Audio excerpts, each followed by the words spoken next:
Hello friends, how are you all. Banking का हमारा जो टेस्ट हुआ था, SKPO2 ALKN, इस टेस्ट को हम डिस्कस करने वाले हैं अभी। वैसे बैंकिंग के मैं ज़्यादा टेस्ट डिस्कस नहीं कर पा रहा हूँ। I like really feel sorry for that. From today onwards I am trying कि हम अभी बैंकिंग के सारे टेस्ट डिस्कस करेंगे, एटलीस्ट PO2 के। I try my best, but banking के टेस्ट में थोड़ा सा टाइम ज़्यादा लग जाता है। रीज़न बीइंग कि इसका मतलब अगर एक क्लोज टेस्ट ही करने लगें तो उस पर ही हमें एटलीस्ट 40 मिनट्स के आसपास, 30 मिनट्स के आसपास लग जाते हैं।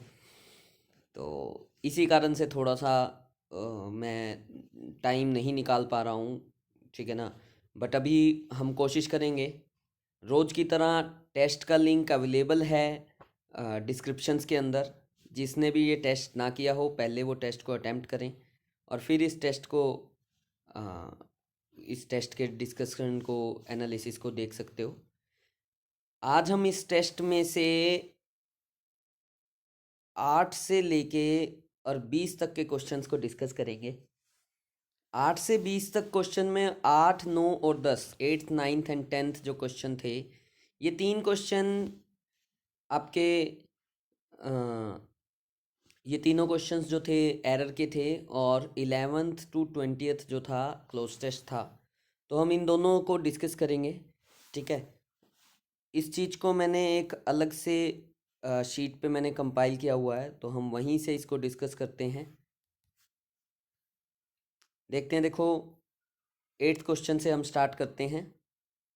8th क्वेश्चन में क्या लिख रहा है, कह रहा है the development of the two secret programmes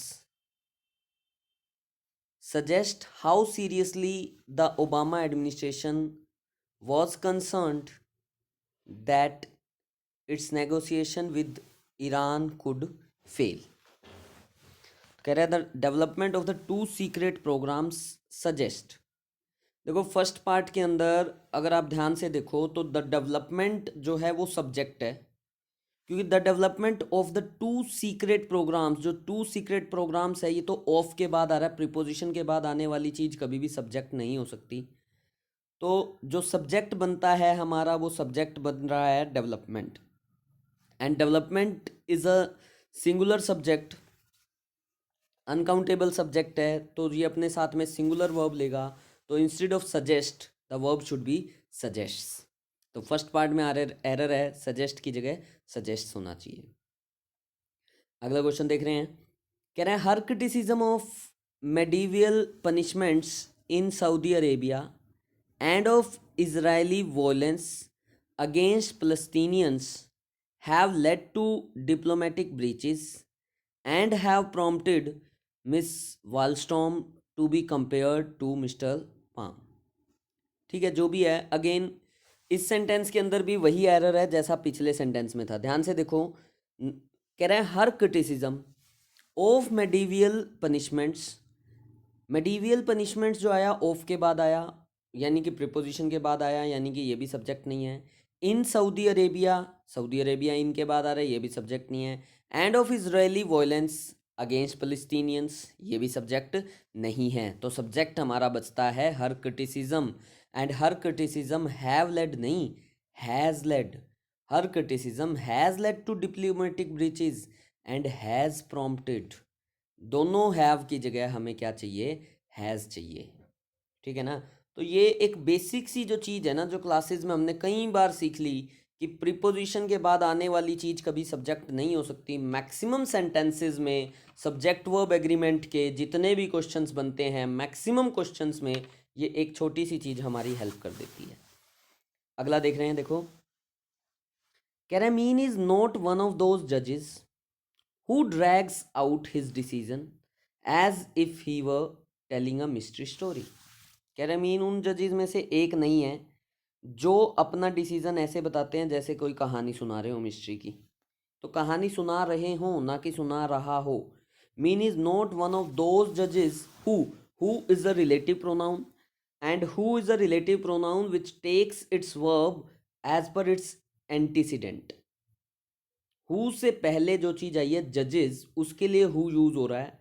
who का एंटीसीडेंट जजेस है और जजेस के अकॉर्डिंग ही हु के बाद वर्ब आएगी। जजेस इज प्लूरल नाउन, तो जो वर्ब आनी चाहिए वो भी प्लूरल आनी चाहिए। Drags is a singular verb, drags का एस हट जाएगा, ड्रैग हो जाएगा। ठीक है ना। हु से पहले आने वाली चीज के लिए हु यूज हुआ और वो जजेस जो था वो प्लूरल था, तो प्लूरल वर्ब चाहिए, ड्रैग्स की जगह ड्रैग हो जाएगा। बहुत इजी क्वेश्चन थे तीनों एरर के। बड़े क्वेश्चंस दिखते हैं लेकिन क्वेश्चंस इजी होते हैं। एरर तो देखो कुछ वैसे ही बनने हैं ना, जैसे जो चीज़ें नॉर्मल हैं उसी में। बैंकिंग में थोड़ा सा यही होता है कि क्वेश्चन को बड़ा कर देते हैं, लेकिन एरर कोई खास एरर, बड़ा एरर नहीं होता। ठीक है ना।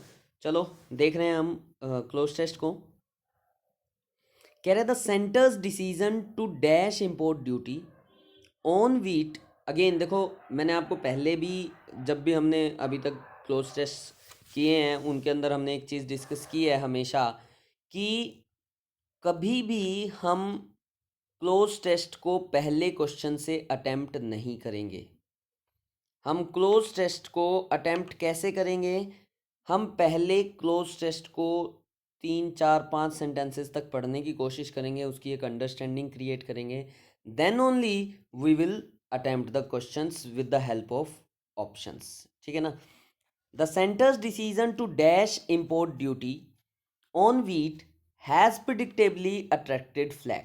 कह रहे सेंटर का जो डिसीजन है टू डैश इम्पोर्ट ड्यूटी का डैश करने का ऑन वीट, वीट के ऊपर, has predictably attracted flak. Flak होता है क्रिटिसिज्म। तो कह रहे सेंटर ने जो डिसीजन लिया है ना, इम्पोर्ट ड्यूटी को डैश किया है, घटाया होगा, बढ़ाया होगा, कम किया होगा, ज़्यादा किया होगा, पता नहीं क्या किया है, जो भी किया है उससे उसको फ्लैग मिल रहा है, क्रिटिसिज्म मिल रहा है। अपोजिशन ने तो काम ही यही होता है, चाहे घटा दो चाहे बढ़ा दो, उन्होंने तो क्रिटिसाइज करना ही है। Opposition parties have questioned the dash, which comes days after the government's assertion that demonetization of high value currency notes did not dash the sowing of the rabi crop, with a greater area being cultivated compared to the same time a year ago. कह रहे ये जो opposition parties ने इस dash को question किया है, ये जो इन्होंने काम किया है इसको क्वेश्चन किया है, जो हुआ कब है? आफ्टर द गवर्नमेंट्स असर्शन, जब गवर्नमेंट ने ये असर्ट किया था, कि गवर्नमेंट ने कहा था कि भाई डीमोनिटाइजेशन जो हमने किया अभी हाई वैल्यू करेंसी नोट्स का, 500 और 1000 के नोट्स का, did not dash the sowing of the rabi crop, कि उससे रबी क्रॉप की सोइंग के ऊपर कोई भी क्या नहीं होना चाहिए, कुछ इम्पैक्ट जैसा वर्ड चाहिए। ठीक है ना। Did not impact, did not affect, कुछ ऐसा वर्ड चाहिए। देखो ये सेंस बन रही है अपने आप। ठीक है, हमें नहीं पता ऑप्शंस में क्या है, आगे देखते हैं। With a greater area being cultivated compare to the same time a year ago. और गवर्नमेंट ने ये भी कहा था कि इस बारी जो है ना, पिछले साल जितना एरिया कल्टीवेट किया गया था, यानी कि रबी क्रॉप्स के लिए जितना एरिया में सोइंग हुई थी, उससे ज़्यादा एरिया इस बारी किया जा रहा है।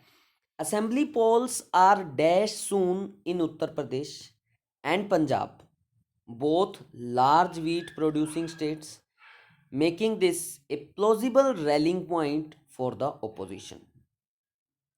कह रहा है असेंबली पोल्स जो हैं are dash soon in Uttar प्रदेश, बहुत जल्दी आ रहे हैं उत्तर प्रदेश और पंजाब में, both large wheat producing states, making this A plausible railing point for the opposition. कह रहा है दोनों वीट प्रोड्यूसिंग स्टेट्स में आ रहे हैं, उत्तर प्रदेश और पंजाब में, जिससे ये एक प्लॉजिबल होता है पॉसिबल रैलिंग पॉइंट बनता है ओपोजिशन के लिए, आगे ले जाने वाला मुद्दा बनता है। Farmer unions have warned of dash of wheat stock in India at a time when the minimum spot price is higher than international prices. Farmer unions कह रही हैं कि, वार्निंग दे रही हैं कि व्हीट स्टॉक जो है ना इंडिया के अंदर डैश हो सकता है एट अ टाइम, ऐसे टाइम पे जब इंडिया का मिनिमम स्पॉट प्राइस 1625 रुपये है, is higher than international prices, international prices से हायर है। This they argue could lead to dash sales when the current crop is dash. ठीक है, जो भी है कुछ ऐसी बातें लिख रहा है। अब हम ऑप्शंस के थ्रू चलना शुरू करते हैं। कह रहा है the centre's decision to import duty on wheat has predictably attracted flack. Center's decision to waive import duty, to increase import duty, to improve import duty to enhance या टू एडवांस। अब देखो वैसे तो ना सेकंड, थर्ड, फोर्थ, फिफ्थ चारों option ना same से हैं, बढ़ाने की सेंस दे रहे हैं। तो कह रहा है सेंटर का जो डिसीजन है कि इम्पोर्ट ड्यूटी को डैश किया गया है वीट पे, वेव किया गया है, इंक्रीज किया गया है, इम्प्रूव किया गया है, एनहांस किया गया है, एडवांस किया गया है, नहीं।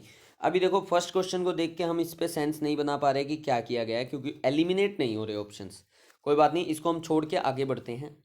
कह रहा है opposition parties have questioned the dash which comes days after the government's assertion that demonetisation.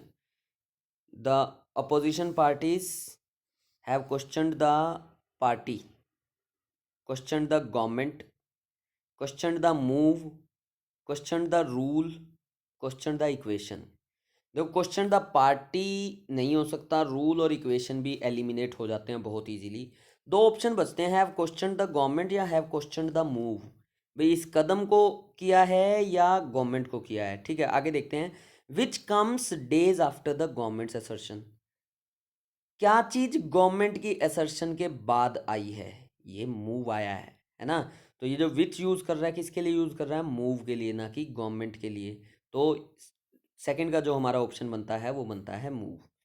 ठीक है, with question the move which comes days after the government's assertion that demonetisation of high value currency notes did not dash the sowing of the rabi crop, did not effect.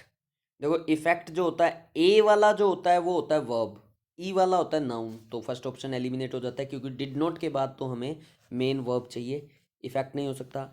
Did not play the sowing of the, play का तो कोई वैसे ही scene नहीं है। Did not plagued, plagued verb की second form हो गई, सेकंड फॉर्म आ नहीं सकती।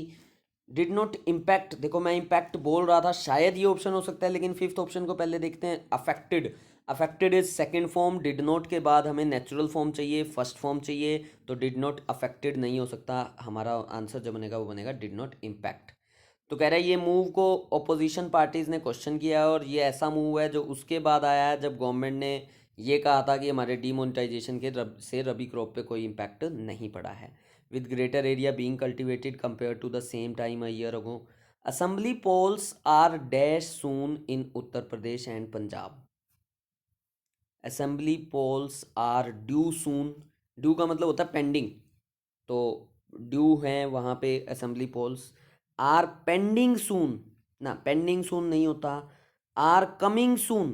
देखो कमिंग सून एक चीज़ होती है जनरली मूवीज़ के साथ, कुछ चीज़ों के साथ, कोई प्रोडक्ट लॉन्च हो रहा होता है तो उनके साथ जनरली एक चीज़ लिखी जाती है कमिंग सून। ठीक है, लेकिन पोल्स आर कमिंग सून या ड्यू सून।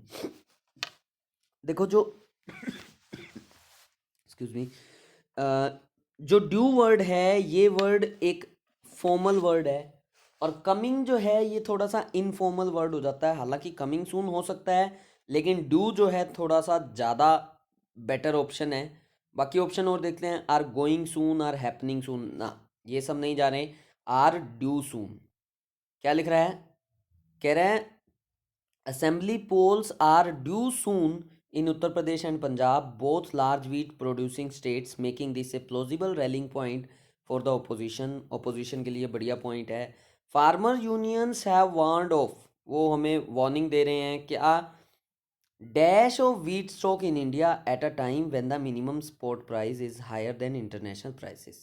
हमारा जो मिनिमम स्पॉट प्राइस है, यानी कि जिस पे हम वीट को खरीदते हैं, वो इंटरनेशनल प्राइस से हाइयर है, तो हमारे देश में वीट स्टॉक की डैश हो सकती है। क्या हो सकती है देखते हैं। ऑप्शंस हैं, इनसिक्योरिटी हो सकती है, price, warned of price of wheat stock, price of wheat stock ना कोई सीन ही नहीं है, warned of threat of wheat stock, warned of destruction, destruction तो होता है ख़त्म हो जाना, वॉन्ड ऑफ डंपिंग। हाँ वैसे देखो डंपिंग की सेंस बनती है। कह रहा है warned of dumping of wheat. Dumping क्या होता है, आज भी हम क्लासेस के अंदर डिस्कस कर रहे थे डंपिंग के कंसेप्ट को। डंपिंग क्या होता है कि जब कोई चीज़ एक्स्ट्रा हो और कहीं पे जाके फेंक दी जाए। किस लिए फेंक दी जाए, क्योंकि या तो प्राइस ज़्यादा है या प्राइस कम है। अभी क्या है, हमारे देश के अंदर क्या है, लिख रहा है कि सपोर्ट प्राइस जो है ना वो ज़्यादा है, किसकी बजाय ज़्यादा है, इंटरनेशनल मार्केट की बजाय। तो बाहर की कंट्रीज क्या करेंगी, सोचेंगी कि भाई यहाँ पे प्राइस ज़्यादा मिल रहा है तो सारा का सारा यहाँ पे फेंक देंगी, तो इससे क्या हो सकती है, हमारे यहाँ पे डंपिंग हो सकती है। अच्छा, अगर डंपिंग हो रही है तो शायद देखो फर्स्ट सेंटेंस के अंदर इम्पोर्ट ड्यूटी क्या हुई होगी, बड़ी होगी या कम हुई होगी, क्योंकि देखो इम्पोर्ट ड्यूटी बढ़ेगी तो इम्पोर्ट ड्यूटी बढ़ने के कारण, इम्पोर्ट ड्यूटी का मतलब क्या हुआ कि कोई हमारे देश के अंदर सामान लेके आ रहा है तो हम उस पर टैक्स ज़्यादा ले रहे हैं, टैक्स ज़्यादा ले रहे हैं तो मार्केट से मान लो बाहर 100 रुपये की चीज़ हमारे देश में आना चाह रही है और हम उस पर 20 टैक्स ले रहे हैं तो वो तो 120 की बन गई। लेकिन अगर 100 रुपये की चीज़ हो हम टैक्स लेना या कम कर दें तो टैक्स कम करने से उनको फ़ायदा है। तो फर्स्ट सेंटेंस में जो ऑप्शन बनेगा सेंटर्स डिसीजन टू, कम करने वाला एक ही ऑप्शन है, वेव, वही इस क्वेश्चन का आंसर बनेगा। और यहाँ पे बनेगा dumping. Have warned of dumping of wheat stocks in India at a time when the minimum spot price is higher than international prices. This, they argue, could lead to dash sales when the current crop is dash over March April। ठीक है, this could, क्या लिखा है, this could lead to dash sales. 16 question, consolation sales, मतलब इससे क्या होगा कि बाहर का अगर मटेरियल हमारे यहाँ पे ज़्यादा आ जाएगा, डंपिंग हो जाएगी तो सेल्स पे क्या इम्पैक्ट पड़ेगा, सेल्स कंसोल होंगी। कंसोलेशन का तो मतलब होता है कि थोड़ा सा सांत्वना देना, कंफर्ट, कंफर्ट तो मिलेगा ही नहीं, मैक्सिमम सेल्स होंगी। सेल्स मैक्सिमम कैसे होंगी, पहले ही मार्केट में डंपिंग हो चुकी है, यानी कि मटेरियल बहुत ज़्यादा पड़ा है, यानी कि सप्लाई ज़्यादा है। अब सप्लाई ज़्यादा होती है तो सेल्स क्या हो जाती हैं, कम हो जाती हैं, ठीक है ना। तो मैक्सिमम सेल्स नहीं हो सकता, ट्रायल सेल्स का कोई सीन नहीं है। डिस्ट्रेस सेल्स या सूद सेल्स, नेगेटिव वर्ड चाहिए। डिस्ट्रेस, डिस्ट्रेस जो वर्ड होता है इसका मतलब होता है किसी चीज़ को नेगेटिवली इम्पैक्ट करना, तो नेगेटिव इम्पैक्ट पड़ेगा सेल्स का, सेल्स के ऊपर। When the current crop is dash over March April, जब करंट क्रॉप मार्च अप्रैल में करी जाएगी, क्या करी जाएगी, हार्वेस्टेड की जाएगी, प्लांटेड की जाएगी, सोड की जाएगी, ग्रोन की जाएगी या सील की जाएगी। बट ऑब्वियस है भाई, मार्च अप्रैल में हम क्या करते हैं, गेहूँ को काट लेते हैं ना, तो वही तो चीज़ है, हार्वेस्ट की जाएगी। प्लांट तो ऑलरेडी हो चुकी है, सॉड और प्लांटेड तो सेम चीज़ हो गई, ग्रोन भी नहीं हो सकता, सील्ड भी नहीं हो सकता when the current crop is harvested. Options के थ्रू जाओ तो बहुत ईजी चल रहा है अभी तक। फिर आगे लिख रहा है, कह रहा है the government on it's part has noted concerns about the warmer winter forecast. Government ने अपनी तरफ से कंसर्न्स नोट डाउन किए हैं, मतलब कि उनको, उन्होंने देखा है कि वार्मर विंटर फोरकास्ट है इस बार का, which could affect wheat output. मतलब ऐसा लग रहा है कि भाई अगर विंटर जो है वार्म रहेगी, गर्म रहेगी, तो सर्दी में अगर ज़्यादा ठंड ना पड़े तो फसल थोड़ी सी ख़राब हो जाती है, तो जिससे which could affect wheat output and dash inflation. अब वीट आउटपुट जो है वो कम होएगी अगर, अगेन वही डिमांड एंड सप्लाई का सिस्टम, सप्लाई अगर कम होगी तो इन्फ्लेशन क्या होगी, एंड डैश इन्फ्लेशन देखते हैं। एंड रिप्रेस, रिप्रेस का तो मतलब हो जाता है दबाना, प्रेस करना नहीं। एंड ट्रिगर, ट्रिगर का मतलब होता है एक्टिवेट करना, किसी चीज़ को स्टार्ट कर देना, इन्फ्लेशन स्टार्ट हो जाएगी। स्टंट, स्टंट के देखो दो मीनिंग होते हैं, एक तो सुना होगा ना ये, उसका पॉलिटिकल स्टंट है, तो पॉलिटिकल स्टंट तो हो जाता है मतलब कोई भी ऐसा स्टंट हो जाता है, कोई भी एक्साइटिंग एक्शन। और स्टंट का दूसरा मीनिंग होता है किसी चीज़ को रोकना, हैम्पर करना, ठीक है। फिर कटआउट जो वर्ड है इसका मतलब भी होता है, जैसे कोई मशीन कटआउट होती है तो वो रुक जाती है, स्टॉप हो जाती है, ठीक है। और जो फिफ्थ ऑप्शन है स्टॉल, इसका भी वही मीनिंग है, रोकना, ठीक है ना। तो इन्फ्लेशन जो है वो रुकने की तो कोई सेंस ही नहीं है। रिप्रेस, स्टंट, कटआउट, स्टॉल, ये तो सारे कहीं ना कहीं रोकने की बात कर रहे हैं। तो इन्फ्लेशन जो है वो ट्रिगर हो सकती है, वो थोड़ी सी बढ़ सकती है। दिस फेब्रवरी व्हेन, तो ट्रिगर ऑप्शन बनेगा हमारा answer. This February when prices of food articles that make up 46% of the consumer price index were cooling of, the government expected the trend to continue if the monsoon was dash after 2 years of drought। कह रहा है इस फरवरी जब prices of food articles that make up 46% of the consumer price index were cooling of, कह रहा है इसी फरवरी में जब मतलब जो हमारे मेन फूड आर्टिकल्स हैं उनके प्राइसेस कूल ऑफ हो रहे थे, यानी कि कम हो रहे थे। The government expected the trend to continue, government को लगा कि ये ट्रेंड जो है ये चलता रहेगा। If the monsoon was dash, यही ट्रेंड चलता रहेगा, प्राइसेस कम होते रहेंगे। कब? अगर monsoon was dash after 2 years of drought, अगर मॉनसून डैश रहता है 2 साल के सूखे के बाद। अब मॉनसून क्या रहता है? मॉनसून डिफ़िकल्ट, अगर मॉनसून डिफ़िकल्ट होगा तो क्या प्राइसेस घट सकते हैं? नहीं घट सकते। पॉजिटिव वर्ड चाहिए हमें। If the monsoon was odd, odd का मतलब होता है स्ट्रेंज, तो स्ट्रेंज की भी पॉजिटिव सेंस नहीं है। लो जी, स्ट्रेंज तो ऑप्शन में थर्ड ऑप्शन ही स्ट्रेंज है, तो ये ऑप्शन भी नहीं हो सकता। नॉर्मल या लो जी, अनयूजुअल का मतलब भी होता है स्ट्रेंज। सेकंड, थर्ड, फिफ्थ, ये तो तीनों सिनोनिम हो गए। डिफिकल्ट वर्ड भी नहीं आ सकता। ऑप्शन जो बनता है नॉर्मल। कह रहा है कि अगर मानसून नॉर्मल रहता है तो गवर्नमेंट की एक्सपेक्टेशन है कि प्राइसेस जो हैं वो कूल ऑफ होंगे, यानी कि और कम होंगे। Now at year end following a normal monsoon, आगे लिख भी रखा है following a normal monsoon, inflation remains under control but wheat prices have been moving up dash. देखते हैं option. Have been moving up fastly. देखो फास्टली वर्ड के बारे में जनरली लोगों को एक मिसकंसेप्शन है। फास्टली नाम का कोई भी वर्ड एग्जिस्ट नहीं करता। फास्ट ही वर्ड है जो एडजेक्टिव है, और फास्ट ही वो वर्ड है जो एडवर्ब का काम करता है। फास्टली नाम का कोई वर्ड नहीं होता, तो ऑप्शन में नहीं आ सकता। कह रहा है कि इन्फ्लेशन जो है वो अंडर कंट्रोल है बट वीट प्राइसेस वो अंडर कंट्रोल नहीं है, यानी कि they have been moving up, यानी बढ़ रहे हैं। और बढ़ रहे हैं तो कैसे बढ़ रहे होंगे? देखते हैं। मूविंग अप रैशली, रैशली तो होता है केयरलेसली, इसकी सेंस नहीं है। लेगार्डली, लेगार्डली होता है लेजीली, धीरे धीरे, इसकी भी सेंस सी नहीं बनती। स्विफ्टली, तेजी से बढ़ रहे हैं, या स्लोली, धीरे धीरे बढ़ रहे हैं। अब देखो क्या लिख रहा है, inflation remains under control, inflation under control है, लेकिन wheat prices have been moving up, moving up slowly ना लिखेगा, क्या लिखेगा? Moving up swiftly. भाई वो यही तो बताना चाह रहा है, नेगेटिव लेके जा रहा है, बट से कनेक्ट कर रहा है। बट जब दो चीज़ों को कनेक्ट करता है तो हमेशा एक पॉजिटिव और एक नेगेटिव चीज़ को करता है। जैसे मैं बोलूँ कि he is honest but kind, अब ये सेंटेंस गलत हो जाता है, ऑनेस्ट एंड काइंड होना चाहिए। लेकिन मैं बोलूँ he is kind and dishonest, तो काइंड एक पॉजिटिव क्वालिटी है, डिसऑनेस्ट एक नेगेटिव क्वालिटी है, तो यहाँ पे हमें बट लगाना पड़ेगा। ठीक है ना? तो अब बट लगा ही रहा है वो आगे, but wheat prices have been moving up, तो मूविंग अप स्लोली नहीं, क्या लिख रहा, क्या लिखेगा? Moving up swiftly.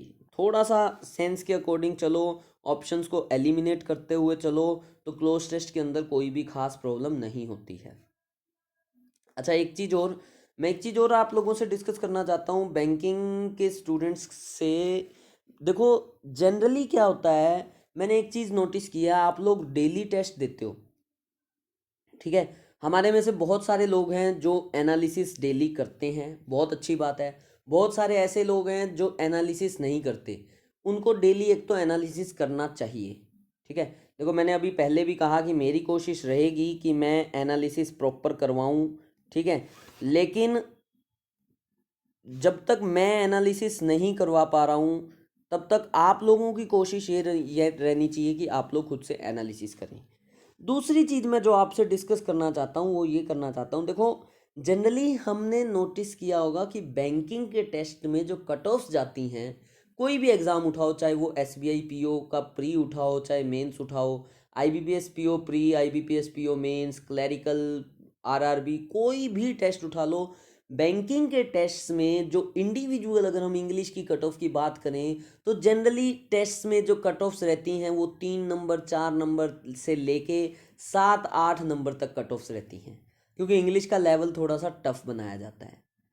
तो अब देखो स्टूडेंट्स मेरे से ऐसे मिलते हैं जो मुझसे कहते हैं कि सर मैंने 22 अटैम्प्ट किए लेकिन मेरी कट ऑफ क्लियर नहीं हुई।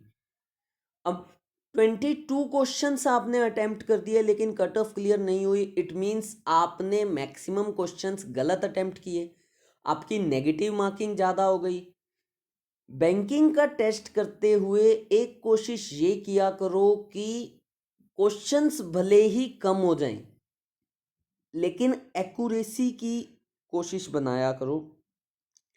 आज से ही हम अगर एक्यूरेसी को लेके चलेंगे, देखो अभी बस 2 ही टेस्ट बचे हुए हैं, एक एसओ का टेस्ट बचा हुआ है, एक आपका जो क्लरिकल का मेंस का टेस्ट होना है।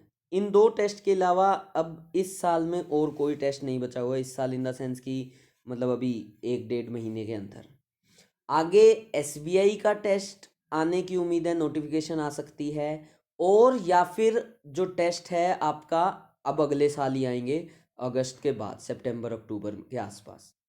तो तब तक जो है हमारे पास बहुत टाइम है, और हमें प्रैक्टिकल भी होना पड़ेगा कि हम यही सोच के बैठे हों कि अब हमारी जो सोच होगी, मोस्ट प्रोबेबली हमारा जो टारगेट होना चाहिए वो नेक्स्ट ईयर का ही होना चाहिए, ठीक है ना, एसबीआई का टेस्ट आ जाए या जो भी। तो ऐसे टेस्ट के लिए हमें आज से स्ट्रेटेजी बनानी शुरू करनी पड़ेगी, और हमारी कोशिश यही रहनी चाहिए कि हम आज से ही इस चीज़ पे वर्कआउट करें कि टेस्ट के अंदर हमारी एक्यूरेसी आए, नेगेटिव मार्किंग कम हो। चाहे टेस्ट के अंदर 10 क्वेश्चंस अटेम्प्ट करो, लेकिन कोशिश करो कि 70% से ज़्यादा एक्यूरेसी आए। टाइम आपको 20 मिनट्स के आसपास डेली टेस्ट करने के लिए मिलता है। उन 20 मिनट्स के अंदर आपका जितना भी टेस्ट हो रहा है, उसके अलावा जो चीज़ें बचती हैं, उन चीज़ों को घर पे बैठ के एक बारी पूरा का पूरा अटेम्प्ट ज़रूर किया करो। ये नहीं कि हमने जो टेस्ट किया, जो वहाँ पे हो गया ठीक है, उसके बाद हमने देखा ही नहीं। बाद में करने का फ़ायदा ये होगा कि आपको कम से कम ये पता लगेगा कि मैं कौन सी चीज़ वहाँ पे बैठ के मैंने नहीं की, या कौन सी चीज़ मैंने वहाँ पे की जो मेरी गलत हो गई, लेकिन मैं अगर ये कर लेता तो ये चीज़ ठीक हो जाती। मैंने क्लोज टेस्ट किया, क्लोज टेस्ट में गलतियाँ हो गई, जबकि अगर मैं एरर वाले क्वेश्चन कर लेता तो मेरे ठीक हो जाते, क्योंकि एरर मुझे अब दिख रहे हैं।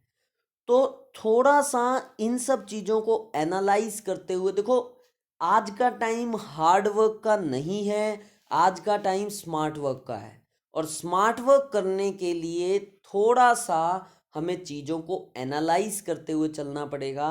कौन सी चीज़ कब कहाँ कैसे यूज़ हो रही है, इन सब चीज़ों को देखने के लिए खाली टेस्ट देने से काम नहीं चलेगा। देखो टेस्ट मैं रोज़ दूंगा आपको, आप क्लासेस में रोज़ दोगे, लेकिन देने से काम नहीं चलेगा, टेस्ट के एनालिसिस से काम चलेगा। और टेस्ट के एनालिसिस के साथ साथ हमें एक चीज़ पे ध्यान देना पड़ेगा, एक्यूरेसी के ऊपर।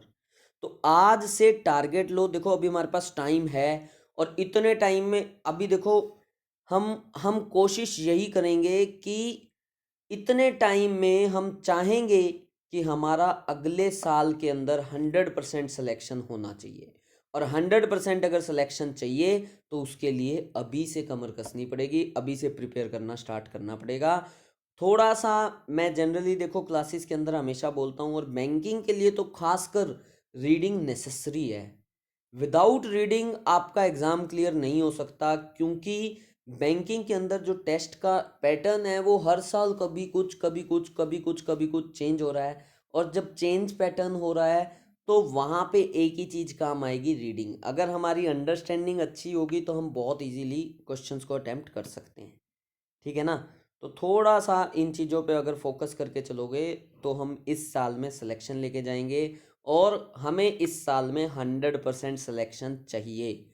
जिस दिन हमारे दिमाग में ये चीज़ आ गई ना, हमारे सिलेक्शन को कोई नहीं रोक सकता, ठीक है ना।